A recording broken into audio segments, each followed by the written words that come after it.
बिस्मिल्लाहिर्रहमानिर्रहीम। अस्सलाम वालेकुम।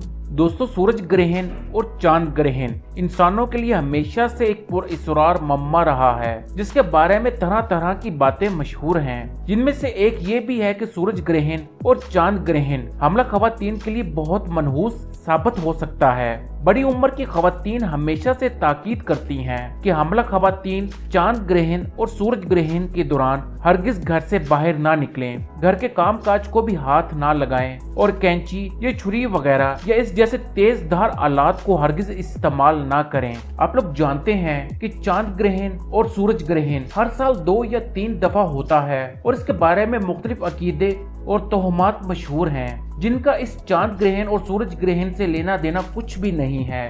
दोस्तों, इस वीडियो में चांद ग्रहण और सूरज ग्रहण के मतलब मुख्तलिफ तोहमात का जिक्र होगा और मैं इसके साथ रसूल करीम सल्लल्लाहु अलैहि वसल्लम ने जो चांद ग्रहण और सूरज ग्रहण के मतलब जो इरशादात फरमाए हैं वो बताऊंगा। दोस्तों, वीडियो की तरफ मजीद बढ़ने से पहले अब सबसे गुजारिश है कि आप हमारा चैनल लाजमी सब्सक्राइब कर लें और इस वीडियो को दूसरों तक लाजमी शेयर करें। दोस्तों, आजकल ये रवायत आम है कि चांद ग्रहण के वक्त काम काज नहीं किया जाता और ऐसा अमूमन हामला खवातीन को कहा जाता है और बहुत से लोग ऐसे हैं जो काम काज को हाथ तक नहीं लगाते और चांद ग्रहण या सूरज ग्रहण को खत्म होने का इंतजार करते हैं, क्योंकि चंद लोगों का ये यकीन और मानना है कि हमला खवातीन का काम करने से इनके बच्चे को नुकसान पहुंच सकता है और ये नुकसान जिस्मानी नुकसान भी हो सकता है। दोस्तों, रसूल करीम सल्लल्लाहु अलैहि वसल्लम ने अपने बेटे इब्राहिम की वफात पर इरशाद फरमाया, बेशक सूरज और चांद अल्लाह की निशानियों में से 2 निशानियां हैं, किसी की मौत या हयात से इनको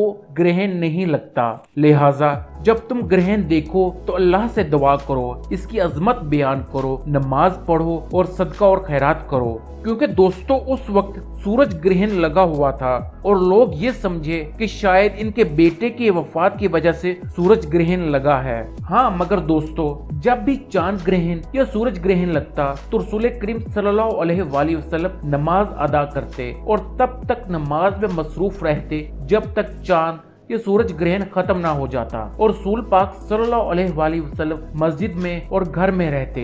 क्योंकि दोस्तों, ये बात साइंस भी साबित कर चुकी है कि चांद और सूरज ग्रहण से अल्ट्रावायलेट रेज निकलती हैं जो इंसानों के लिए बहुत नुकसानदेह होती हैं और ये जिल्द और आंखों को नुकसान पहुंचाती हैं।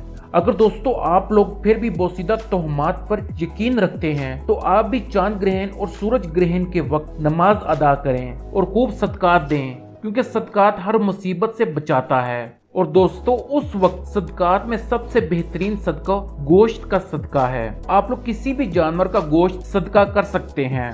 अगर आप लोगों को चांद ग्रहण और सूरज ग्रहण के मतलब तोहमात पर शक है तो आप लोग एहतियात कर सकते हैं, क्योंकि इस्लाम में शक के मतलब थोड़ी सी गुंजाइश है। रब ताला आपका और हम सब का हामी नासिर हो। दोस्तों, इस वीडियो को दूसरों तक लाजमी शेयर कीजिएगा ताकि वो भी जान सकें और समझ सकें कि सूरज ग्रहण और चांद ग्रहण के दौरान क्या किया जाए।